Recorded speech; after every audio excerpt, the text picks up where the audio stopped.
नमस्कार। आज हम बात कर रहे हैं अजय सिंह की किताब the architect of the new BJP पर।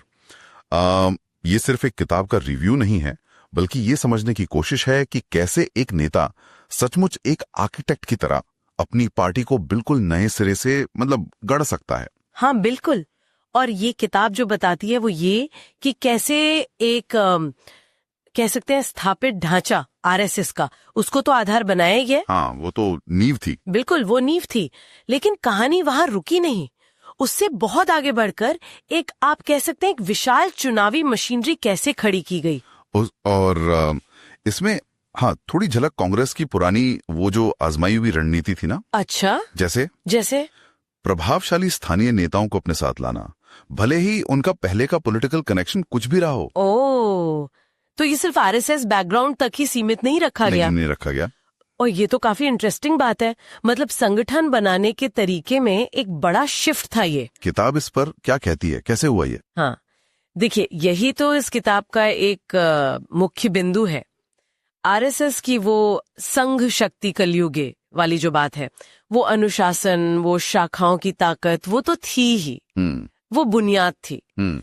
लेकिन मोदी सिर्फ संगठनवादी मॉडल पे नहीं टिके रहे कि बस संघ से आए लोग ही होंगे। नहीं, उन्होंने बाहर के चेहरे, ऐसे लोग जो वोट ला सकते थे, उनको भी जगह दी। ये पारंपरिक सोच से थोड़ा हटकर था, जैसे कुशवाहा और ठाकरे का जो मॉडल था उससे ही अलग था। लेकिन फिर विचारधारा का क्या, वो कैसे संभाला? हाँ, अच्छा सवाल है। देखिए, ये सुनिश्चित किया गया कि जो सीनियर लेवल है वहां पर आरएसएस के कार्यकर्ता बने रहें, ताकि जो कोर आइडियोलॉजी है उस पर पकड़ ढीली ना पड़े। समझ गया। और ये पकड़ जमीन तक, बूथ लेवल तक कैसे पहुंची? सिर्फ बड़े नेताओं से तो काम नहीं चलता ना। नहीं, बिल्कुल नहीं, सही कहा। जमीनी स्तर पर माइक्रो मैनेजमेंट पर जबरदस्त जोर था। किताब बताती है कि हर बूथ पर वोटरों के छोटे छोटे ग्रुप्स बनाना। अच्छा, हाँ, हो सकता है। और देखिए, एकता यात्रा का उदाहरण दिया है किताब में। कैसे चलते फिरते ऑडियो टेप पर इंस्ट्रक्शन दिए जाते थे, फैक्स मशीन का इस्तेमाल होता था। उस जमाने के हिसाब से टेक्नोलॉजी का भरपूर इस्तेमाल। बिल्कुल प्रैक्टिकल अप्रोच। पूरी तरह से प्रैक्टिकल।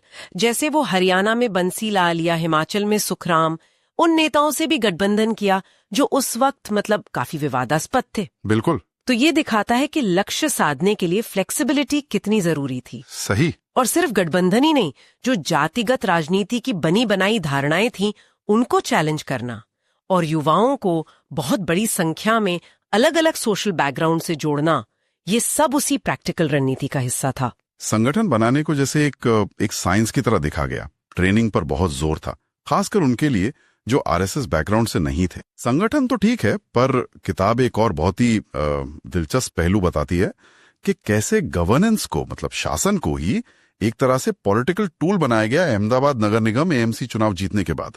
हाँ, वो एक बड़ा टर्निंग पॉइंट था।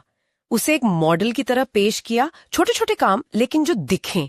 हाँ। जैसे वो इलेक्ट्रिक शवदाह गृह बनवाए। हाँ। या गौरी व्रत के टाइम लड़कियों के लिए रात में पार्क खुलवा दिए। अच्छा। इनसे क्या हुआ कि जनता से एक डायरेक्ट कनेक्शन बना। और फिर गुजरात में सीएम रहते हुए तो ये रणनीति और भी ज्यादा साफ दिखी। हाँ, वो तमाम योजनाएं याद आती हैं, जैसे लोक कल्याण मेला, पंचग्राम मित्र योजना, फिर वो समरस ग्राम। हाँ, सामाजिक सद्भाव के लिए। हाँ। फिर बेटी बचाओ, जेंडर इक्वालिटी पर फोकस। अच्छा। पानी बचाने के लिए वो चेक डैम वाला काम। बिल्कुल। और बिजली सुधारों के लिए ज्योति ग्राम योजना, कृषि महोत्सव और वो बड़ा इवेंट वाइब्रेंट गुजरात समिट। हाँ, वाइब्रेंट गुजरात। तो इन सभी योजनाओं का मकसद दोहरा था। एक तरफ तो गवर्नेंस दिखाना, विकास दिखाना, दूसरी तरफ पार्टी कैडर को एक्टिव रखना और अपनी पॉलिटिकल जमीन मजबूत करना। हर स्कीम एक सोचा समझा कदम था, जिसे पार्टी मशीनरी के साथ सिंक करके लागू किया गया। और फिर इस सबको लोगों तक पहुंचाना, कम्युनिकेशन, वो भी एक अहम हिस्सा रहा होगा। प्रतीकों का इस्तेमाल, जैसे किसान आंदोलन में गांधीवादी सिंबल्स का इस्तेमाल करना। बिल्कुल। और यात्राएं, उनका स्ट्रेटेजिक इस्तेमाल, न्याय यात्रा हो, रथ यात्रा का कोऑर्डिनेशन हो, या फिर गुजरात गौरव यात्रा, और खुद एक पावरफुल वक्ता के तौर पर उभरना। हाँ, सीधे जनता से संवाद। बिल्कुल। किताब इस पे काफी जोर देती है। संवाद की कला, सीधे लोगों से जुड़ना, अच्छे दिन आने वाले हैं या सबका साथ सबका विकास जैसे नारे देना, जो लोगों की उम्मीदों से कनेक्ट करे। और टेक्नोलॉजी का इस्तेमाल भी तो 3D रैलियां, चाय पे चर्चा, ये सब बड़े लेवल के जनसंपर्क अभियान थे। हाँ, ये सब मिलकर एक ब्रांड बनाने में, एक नैरेटिव बनाने में मदद करते हैं। लेकिन रास्ता हमेशा सीधा तो नहीं रहा होगा, चुनौतियां भी आई होंगी। किताब इस पर क्या कहती है? मतलब अंदरूनी और बाहरी दोनों तरह की। अरे बिल्कुल आई, बहुत चुनौतियां आई। किताब बताती है कि कैसे मुश्किलों को भी अवसर में बदला गया।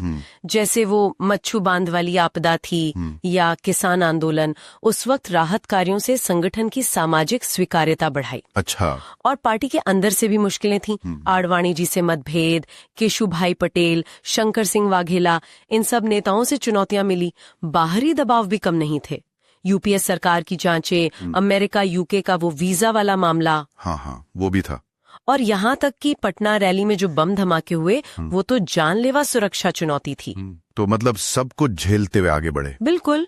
तो कुल मिलाकर अजय सिंह की ये किताब नरेंद्र मोदी को एक ऐसे शिल्पकार की तरह दिखाती है जिसने दशकों तक बड़े सब्र से और बहुत बारीकी से संगठन को गढ़ा है। हाँ, एक आर्किटेक्ट की तरह। बिल्कुल।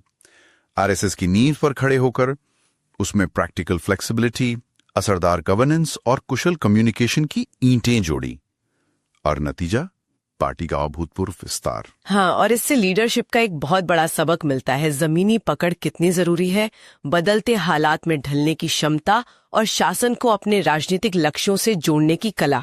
और ये हमें एक बुनियादी सवाल पर भी सोचने को मजबूर करता है ना, कि किसी भी राजनीतिक दल की जो लंबी उम्र होती है, जो ताकत होती है, उसके लिए पर्दे के पीछे चलने वाली ये जो पूरी ऑर्गेनाइजेशनल मशीनरी है, उस पर लगातार ध्यान देना आखिर कितना निर्णायक होता है। बहुत अहम सवाल है ये। तो इस गहरी पड़ताल पर आपके क्या विचार हैं, हमें नीचे कमेंट्स में जरूर बताइए। और हाँ, अगर आपको किताबों और उनके विश्लेषण में ऐसी दिलचस्पी है तो हमारे यूट्यूब चैनल बुक रिव्यूज 1 को लाइक, शेयर और सब्सक्राइब करना ना भूलें। बिल्कुल, अपने विचार जरूर साझा करें। अगली बार फिर मिलेंगे एक और दिलचस्प विषय के साथ।